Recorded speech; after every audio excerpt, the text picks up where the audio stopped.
নমস্কার বন্ধুরা, আপনাদের সবাইকে স্বাগত জানাই নতুন একটা ব্লগে। আপনারা সবাই দেখছেন সর্ষে দানা চ্যানেল। আমি সোমা। আজ মহালয়া, এখন প্রায় সকাল 7টা মতন বাজে, কিন্তু মেঘের জন্য ঠিক বোঝা যাচ্ছে না। একটু আজকে সকাল সকাল উঠেছি। আজকে সন্ধ্যাবেলা সবাই যাচ্ছি একটু ঠাকুরের মণ্ডপগুলো দেখার জন্য। শুনছি নাকি আজ থেকেই নাকি প্যান্ডেলগুলো ফিতে কাটা হবে। দেখুন, শহরের ভেতরটা কিন্তু খুব সুন্দর করে সাজিয়েছে। এখানে দেখুন মহাদেব আসছে নন্দীতে করে, সঙ্গে আছে তার দুই পুত্র গণেশ এবং কার্তিক। আচ্ছা, এটা হচ্ছে আমাদের পুকুরপাড় অর্থাৎ ইউথ গিল্ডের দুর্গাপুজো দুর্গমণ্ডপ। তো এখানকার এবছরের থিমটা হচ্ছে রাজস্থান থেকে 16 কিলোমিটার দূরে যে শীষমহল অবস্থিত রাজপুতদের, তার উপরে। তো চলো ভেতরে যাচ্ছি।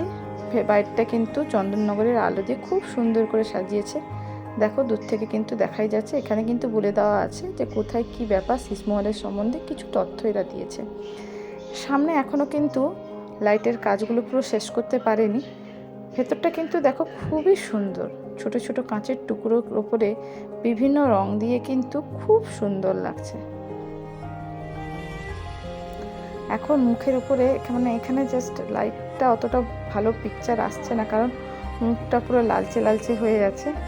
তো চলো দেখাই। এখন কিন্তু ভেতরে ফিতে কাটার জন্য মমতা ব্যানার্জি ফিতে কাটবে, তো সেই অপেক্ষায় এনারা বসে আছে। ভেতরে ঠাকুর কিন্তু, এখানকার ঠাকুর কিন্তু ঘাগরা পরেছে, ঘাগরা চুলে।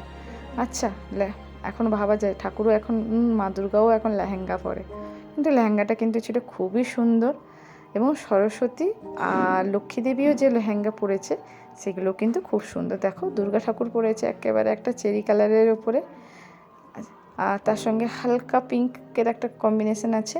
সরস্বতী ঠাকুর পরেছে একটু, দেখো, চলো তোমরা এখান থেকে দেখতে পাচ্ছ, এগুলো সবই কিন্তু গ্লাসের কাজ করা, অর্থাৎ কাঁচের টুকরোকে কেটে কেটে সুন্দর করে এখানে কিন্তু সাজিয়েছে। দেখতে কিন্তু খুবই ভালো লাগছে। লাইটের কাজগুলো শেষ হলে হয়তো আরোই ভালো লাগবে। ভেতরে খুব বেশি ভেতরে ঢোকা যাচ্ছে না, কারণ ভেতরে এখানে অনেকেই আছে। চলো এবার আস্তে আস্তে করে বেরিয়ে যাচ্ছি। বাইরে যেহেতু আজকে ফিতে কাটা হচ্ছে, সেই উপলক্ষে এখানে মিষ্টি বিতরণ হয়েছিল, আমাদেরকেও দুটো দিয়েছিল, আমরাও খেয়েছি। তো চলো এবার আমরা একটু সেন্ট্রালের দিকে যাচ্ছি। দেখি নান্দনিকের আজকে ফিতে কাটা আছে কি নেই। সম্ভবত না হওয়ার সম্ভাবনাটাই বেশি। এবার একটু এমবাজার থেকে ঢুকছি নান্দনিকের দিকে। দেখো বন্ধুরা, রাস্তাঘাটে কিন্তু খুব একটা ভিড় আর নেই, তাহলে বোঝাই যাচ্ছে আজকে এদের উদ্বোধন নেই। তো দেখো, এখানে কিন্তু মেলা বসে গেছে, খুব সুন্দর, অনেক হরেক রকমের জিনিস এখানে বিক্রি হচ্ছে। ব্যাগ থেকে শুরু করে জামা কাপড়, চকলেট, কি নেই এই বাজারে। ঠিক আছে, আমরাও এলে একবার এখানে ঢুকবো। তো চলো, এখানে দেখো এদের আলো দিয়ে কিন্তু খুব সুন্দর করে সাজিয়েছে। তো এবার কি করছি, আমাদের প্রায় এখানে আমরা চলে এসেছি